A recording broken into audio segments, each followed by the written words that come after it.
আসসালামু আলাইকুম প্রিয় দর্শক, আজকে আপনাদেরকে একটা নতুন ভিডিও নিয়ে আসছি।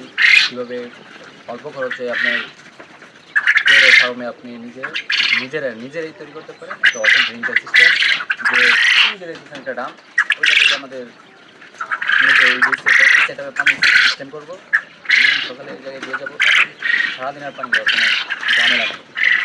তো আমরা সামনে আরও চাচ্ছি যে এখানে খাদ্যত্ব অটোটার ব্যবস্থা করার চিন্তা ভাবনা করতেছে। তো ওইটা যদি আমরা সাকসেস করি ইনশাআল্লাহ আমরা অনেকটা এগিয়ে যাবো।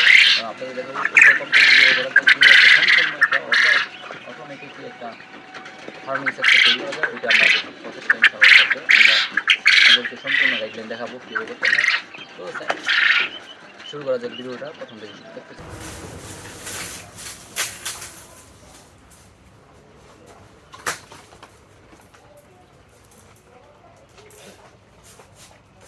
তো আমরা ইলেকট্রিকের সাদা পাইপটা মানে 1 ইঞ্চি পাইপটা নিয়েছি। এটার দাম অল্প। আসলে ওই যে আপনারা দেখেন ভিডিওতে যেটা দেখেন যেন পানি লাইনের পাইপ যেগুলো ওইগুলো পিভিসি পাইপ বলা হয়, থ্রেড পাইপ পিভিসি, ওইসব দিয়ে করলে অনেক টাকা খরচ হয়ে যায়। সো যার কারণে আমরা এই 1 ইঞ্চি পাইপটা নিয়েছি। ইলেকট্রিকের মাত্র 80 টাকা নিয়েছে। মূলত ওগুলো এক পিস আমাদের কাছ থেকে 50 টাকা করে নেওয়া হয়েছে।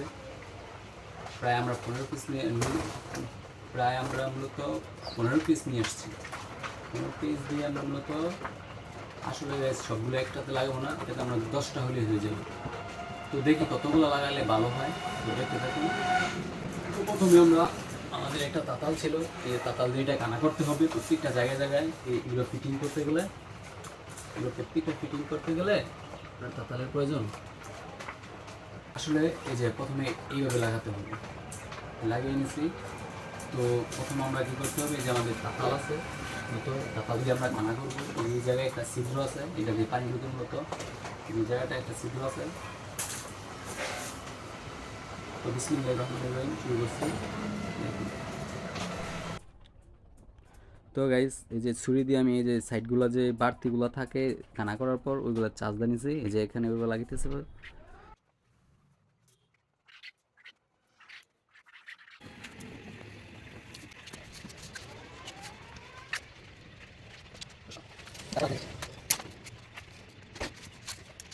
মূলত এটা কমপ্লিট করা হয়ে গেছে। আপনার দেখতেছেন খুব ভাল লাগতেছে, মানে আমার নিজের কাছে দেখতে খুব সুন্দর লাগতেছে। আপনাদের কাছে কিরকম লাগে, আপনারা কিভাবে দেখবেন, এটা ব্যক্তিগত আপনাদের ইচ্ছা, কিন্তু আমার নিজের কাছে বিষয়টা দেখতে মানে খুবই মানে আকর্ষণ লাগতেছে, খুব স্মার্টলি লাগতেছে বিষয়টা।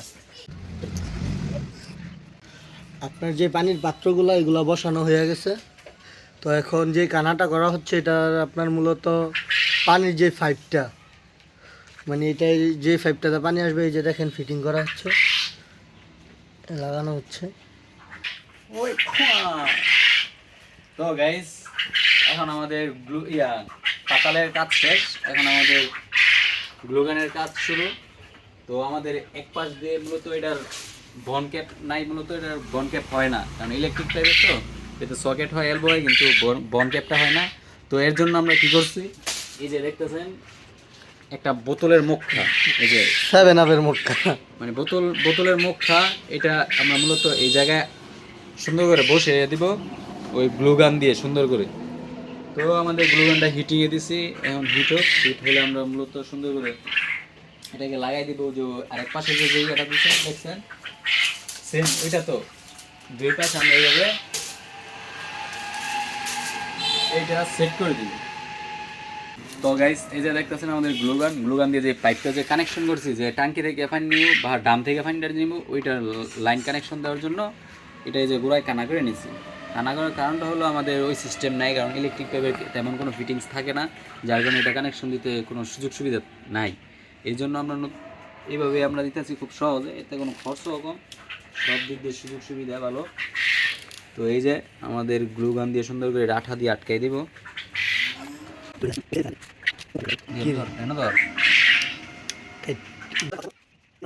মূলত এই যে থ্রেড টেপটা দেওয়া হয়েছে গিয়া আপনার শুধু এই কস্টিপ দিলে এখানে যদি পেঁচাইতাম তাহলে কিছুদিন ভিজা থাকতে থাকতে এটা আঠাটা নষ্ট হয়ে যেত, তারপরে পানি এইটা দিয়ে লিক করতো।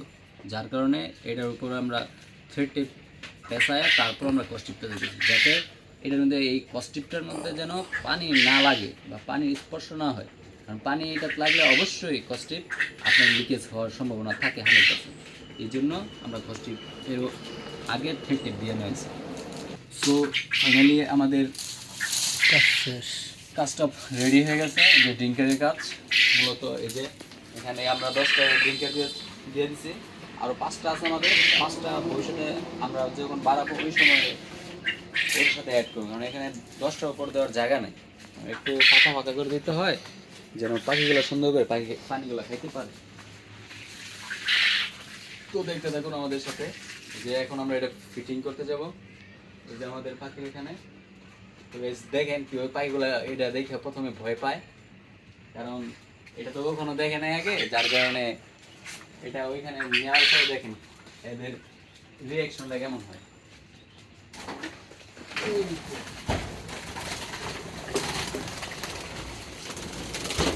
দেখতেই পাচ্ছেন পাখিগুলো কেমন ছোটাছুটি করতেছে।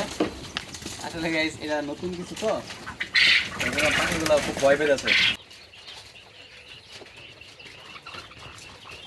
সো গাইস এই যে আমরা মূলত ট্রাইকেবল দিয়ে বান্ধা দিব, কারণ ট্রাইকেবলটা লাগানো হচ্ছে যাতে এটা উঁচা নিচু কতটুকু করা লাগে জানি। সো ফাইনালি গাইস আমাদের অটো ড্রিঙ্কার রেডি হয়ে গেছে। তো আমাদের এই যে ডাম, মূলত এই ডাম থেকে আমরা এটা কানেকশন দিব। তো আগে এটা ছিল, এটা আমরা অন্য সিস্টেমে করছিলাম, তো এখন আমরা এটা সম্পূর্ণ আধুনিক পদ্ধতিতে চলে গেছে। এবং আপনাদের সম্পূর্ণ এটার কত টাকা খরচ হয়েছে, কেমন খরচ হতে পারে আপনাদের সম্পূর্ণ আপনাদের এটার মধ্যে বিস্তারিত বলে দিন। তো আগে এটা কানেকশন করে নিই ডামের সাথে। তো ডামের সাথে কানেকশন করতে গেলে এখন আমাদের এই যে দেখছেন এই পাইপটা থেকে যে লেভেল পাইপটা আসছে, লেভেল পাইপটা যেটা এই যে এইখানে দেখেন ডামের নিচে একটা কানা করে একটা ফিটিংস করছি, একটা চিকুন একটা পাইপ ফিটিং করছি, যে ফিটিংটার সাথে এটা অ্যাড করে দিব। তো আগে একটা লাগানো ছিল, ওইটা খুলে ফেলবো। তো দেখেন এটা খুলে কীভাবে লাগাই। আর এটা মূলত ছিল রিক্সার টিউবের একটা নজেল, মূলত রিক্সার টিউবের নজেল ছিল, তো ওইটা দিয়ে যে এটা এখানে সুন্দর করে এটা কানেকশন দিতে সুবিধা হয়েছে আর কি। এছাড়া আমাদের কোনো উপায় ছিল না। তো অবশেষে মোটামুটি লাগছে, একটু লাগলে ভালো হতো, কিন্তু না হলেও চলবে। এখন আমরা এটার উপর কস্টিপ মেরে দিব, কস্টিপ। সো ফাইনালি গাইস আমরা কস্টিপটা লাগাই লাইছি, এখন আমাদের এটা কমপ্লিট। এখন এটার ভিতরে পানি দেবো, দেখুন কীভাবে নামে পানিটা। তো দেখেন কীভাবে পাখিগুলো খায়, খুব সুন্দর লাগে ওরা। তো আমাদের মূলত এটা করা হয়েছে যে আমরা কাজে ব্যস্ত থাকি, তো এখানে ঠিক মতো সময় দিতে পারি না, যার কারণে এই সিস্টেমটা করে নিছি। তো সামনে আরও আধুনিক করার চিন্তা ভাবনা আছে, কারণ সামনে আমরা খাদ্যটাকে অটোমেটিক করার চিন্তা ভাবনা নিয়েছি। এটা সম্পূর্ণ আমাদের টেকনোলজি, মূলত আমরা এটা চিন্তা ভাবনা করে কী বানানো যায়, কীভাবে কী করা যায় এটা নিয়ে কাজ করতেছি। ইনশাল্লাহ এটা সফল হলে আপনাদের মাঝে এটা আমরা ছড়িয়ে দিতে, অল্প খরচে ছড়িয়ে দেবো ইনশাল্লাহ। আসলে মূলত এটাতে পানি দিছি, পানি দেওয়ার পর পানিটা নামতেছে না, যার কারণটা হলো এখন খুঁজে বের করতে হবে। তো দেখাচ্ছি এই যে মূলত পানিটা আছে, পানিটা মাত্র দিলাম, মূলত পানি দেওয়া হয়েছে। তো পানিটা এখন পাস হচ্ছে না। পাস না হওয়ার কারণ হলো কি, এটাতে হাওয়ার লাইন দেওয়ার দরকার ছিল আমাদের শেষ প্রান্তে, যেখানে ওই যে ওই প্রান্তে আমাদের হাওয়ার লাইনটা দেওয়ার দরকার ছিল, যার কারণে এখন আমাদের পাইপের ভিতরে পানি ঢুকতে পারতেছে না। এখন আমরা এর জন্য একটা বিকল্প ব্যবস্থা করতে হবে। তো ব্যবস্থাটা হলো আমাদের এই যে আমাদের কাছে লেভেল পাইপ আছে, দেখেন কীভাবে এটাকে সমাধান করি, কারণ সমস্যা আছে যে, তো সমাধান তো আছে অবশ্যই। যে আমার এই পাইপটা হাতে, এই পাইপটা এখান দিয়ে আমি ছিদ্র দিয়ে প্রবেশ করাবো। আসলে সমস্যাটা হচ্ছে এখান দিয়ে একটা হাওয়ার লাইন দরকার ছিল, কারণ এটা তো আমার সরাসরি ডাম থেকে নামবে, তো কারণ এটাতে হাওয়াটা এর ভিতর যে হাওয়াটা জমে আছে পাইপের ভিতর, ওইটা বের হওয়ার রাস্তা নাই, তো এই জন্য পানিটা ডাম থেকে নামে পাইপে ঢুকতেছে না।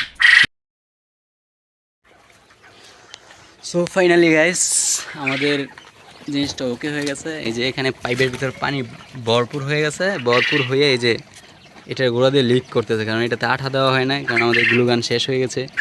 তো এটার জন্য সরি, এখন এটাকে আমরা আঠা দিয়ে আটকে দিব। তো ভিডিওটা এখানেই শেষ।